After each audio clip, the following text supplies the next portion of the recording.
आजकल प्लाईवुड का कार्य बहुत होता है, लकड़ी का कार्य कम होता है। हमें भी कई लोगों ने सलाह दी कि आप लकड़ी के द्वार क्यों बनवा रहे हैं, आप प्लाईवुड के अथवा लोहे के द्वार बनवा लीजिए। तो ऐसे समय में जब लकड़ी का कार्य करने से ही कारीगर बच रहे हैं, आपने इस पारंपरिक कार्य को जीवित भी रखा है और उसमें आप एक नए कीर्तिमान स्थापित कर रहे हैं। ये प्रेरणा आपको कहाँ से मिलती है, ये आप कैसे कर रहे हैं? ಪ್ಲೈವುಡ್ ಆಣೆಯಿಂದ ಹೊಡೆದು ಫಿಕ್ಸ್ ಮಾಡುವಂತದ್ದು, ಅದಕ್ಕೆ ಲೈಫ್ ಇಲ್ಲ. ಇದು ಒಮ್ಮೆ ಮಾಡಿದ್ರೆ ಒಂದು 100-200 ವರ್ಷ ಶಾಶ್ವತ, ಏನು ಕೆಲಸ ಇಲ್ಲ. ಇದರಲ್ಲಿ ತುಂಬಾ ಪ್ರೀತಿ ಉಂಟು, ಅದರಲ್ಲಿ ಹಣ ಬರ್ತದೆ, ಇಷ್ಟು ಮಾಡುವ ತುಂಬಾ ಪೇಮೆಂಟ್ ಬರ್ತದೆ, ದುಡ್ಡು ಬರ್ತದೆ. ಆದ್ರೆ ಅದಕ್ಕೆ ವ್ಯಾಲ್ಯೂ ಇಲ್ಲ, ಎಲ್ಲರೂ ಕೂಡ ಮಾಡ್ತಾರೆ, ಇದು ಮಾಡೋರಿಲ್ಲ.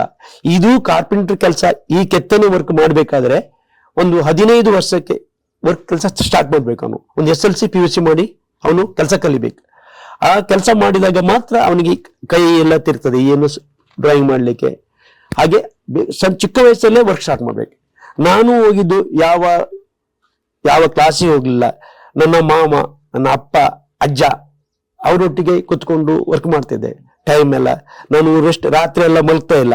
ಅವ್ರು ಮಾಡಿದ್ಮೇಲೆ ಹೋಗಿ ನಾನು ಕುತ್ಕೊಂಡು ಮಾಡ್ತಾ ಇದ್ದೆ, ವರ್ಕ್ ಮಾಡ್ತಾ ಇದ್ದೆ. ಅವ್ರು ಮಲಗಿದ್ಮೇಲೆ ಮಧ್ಯಾಹ್ನ ಊಟ ಟೈಮಲ್ಲಿ ಪುನಃ ಕೂತು ಏನ್ ಮಾಡಿದ್ರು ನೋಡ್ತಾ ಇದ್ದೆ, ಚಿಕ್ಕ ವಯಸ್ಸಲ್ಲೇ. ಅದು ನನ್ಗೆ ತುಂಬಾ ಇದೇ ತಲೆಯಲ್ಲಿ ಕೂತ್ಕೊಂಡಿದ್ದೆ. ಹಣಕ್ಕಾಗಿ ಅಲ್ಲ, ಬಟ್ ಪ್ಯಾಟರ್ನ್ ಬೇರೆ.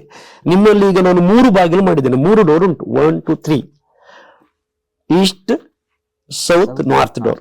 ಒಂದೊಂದು ಡೋರ್ ಒಂದೊಂದು ಪ್ಯಾಟರ್ನ್ ಉಂಟು, ಒಂದೊಂದು ಡೋರು ಒಂದೊಂದು ಪ್ಯಾಟರ್ನ್ ಅಲ್ಲಿ ವರ್ಕ್ ಮಾಡಿದ್ದೇವೆ. ಈ ಡೋರ್ ಇದ್ದಾಗೆ ಆ ಡೋರ್ ಇಲ್ಲ, ಆ ಡೋರ್ ಇದ್ದಾಗ ಇನ್ನೊಂದು ಡೋರ್. ನಾವು ಯಾವುದೇ ಕೆಲಸ ಮಾಡಿದ್ರು ಒಂದೇ ತರ ಯಾವ್ದು ವರ್ಕ್ ಮಾಡಲ್ಲ, ಒಂದು ಚೈನ್